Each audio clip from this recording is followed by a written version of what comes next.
Hey, what's going on, everybody? Welcome back to Ask That Podcast here on YouTube. Man, look at that. G.I. Joe the Mass Device.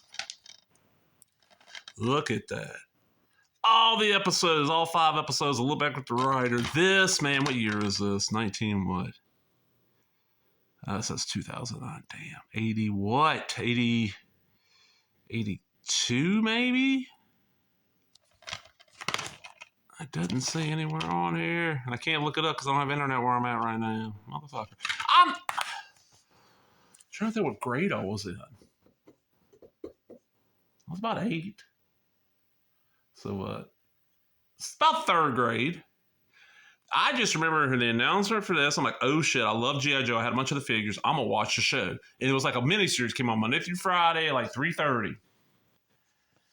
And the thing about it was it this one or was it the second one?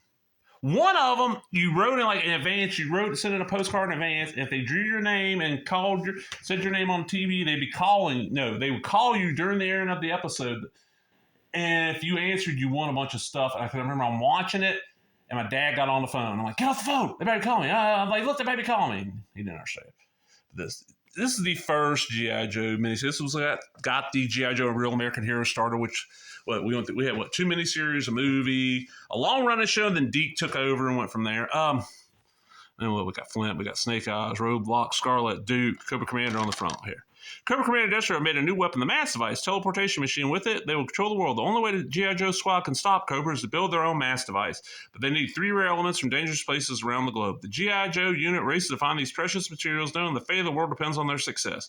Now you can relive the original animated miniseries adventure with the 5 episodes that started all in G.I. Joe, a Real American Hero, the Mass Device.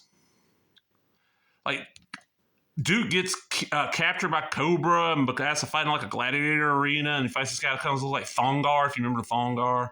There's a Hiss tank.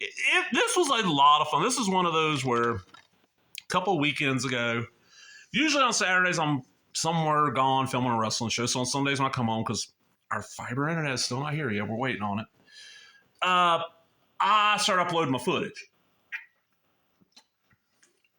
Which means I gotta watch DVDs or something like that back in my room. I don't have satellite or nothing back there. I just have streaming. So I found this and I'm like, I haven't watched this in forever. I'm looking back, like, okay, well. 110 minutes? Hell, that's almost 2 hours. That's enough to upload like 2 matches. And sat there watching this going, oh man, this is, in some ways, like the animation's better than I remember it being. I remember my brain, and probably because the series after this, the animation was a lot cheaper. I remember the animation on this not being good. It's really good. Like for the era, really, really good. But the story ain't near as good as I remember, because I don't think I've seen the Mass Device since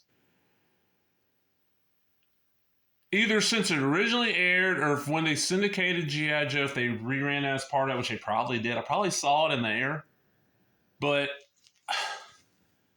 I had at one time the big box set from, was it Rhino, with all the G.I. Joe stuff, and I sold that off. I don't think I ever watched the Mass Device. I think that's one where I just watched episodes I remember being good.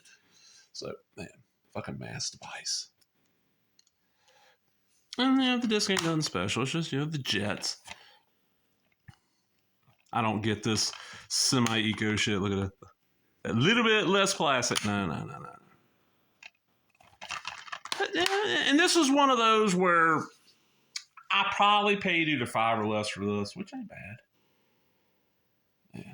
Just talking about this with somebody, how G.I. Joe is one of those franchises that depends on what version of it. Like for a Real American Hero that you got into is how cheesy the cartoon. This first miniseries is not super duper cheesy, but it's got some cheese elements to it. And you get later on in this, and it's just horrible. Like the one where Snake Eyes is dressed up like Boy George. Whereas the comic was great from start to issue 50 or so. I kind of quit not long after Cobra Island started. Like in that time era, I quit reading it on the subscription, and I was like, I'm just not enjoying it as much anymore. I left it. That was a lot better than this. I can't say on the movies, because the only one I've watched all of was Snake Eyes Origins, and I was not impressed. I haven't seen the other 2. I don't know, man. I'm a G.I. Joe guy. I mean, I like G.I. Joe, especially as a kid. And I like the figures. The figures are great. But the cartoon, Cartoon ain't nothing special, but I'm out, everybody. I hope you enjoyed that. But if you did, give me that thumbs up, leave a comment, subscribe, all the other bullshit. Talk to everybody later. Bye-bye.